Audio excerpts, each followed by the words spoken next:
Alerte rouge pour la sécurité sociale. Aux toutes dernières nouvelles, le besoin de trésorerie, autrement dit le découvert, vient de dépasser les 90 milliards de francs et devrait atteindre les 110 milliards à la fin de cette année. La Cour des comptes, qui vient de se pencher sur ceux de la Sécu, épingle l'État et les responsables des caisses pour l'opacité de leur gestion. Reportage Laurent Bailly. Grande première, la Cour des comptes scrute à la loupe les comptes de la Sécu et le fait savoir.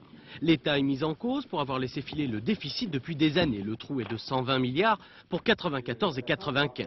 Surtout, la Cour des comptes reproche l'opacité qui règne sur des sommes énormes. La sécurité sociale, c'est énormément d'argent. Plus d'argent que le budget de l'État. Nettement plus. 1500 milliards. C'est tellement d'argent qu'on a du mal à y penser. Eh bien, les comptes de la sécurité sociale ne sont pas du tout aussi clairs que les comptes de l'État. Sur le terrain, ce manque de clarté autorise des gestions très différentes. Il y a les bons élèves qui parviennent à maîtriser l'évolution des dépenses, comme ici à Créteil, plus 2,5% seulement cette année. Plusieurs façons d'agir et plusieurs moyens. Tout d'abord, la prévention. En amont, c'est la gestion du risque bien comprise. Ensuite, sur le terrain, la responsabilisation. Responsabilisation des médecins, responsabilisation des assurés sociaux, responsabilisation de tous les professionnels de la santé. Et puis il y a des caisses, comme ici à Beauvais, où les remboursements des assurés s'envolent, plus 10% cette année. Une dérive financière certes, mais aussi un choix du directeur.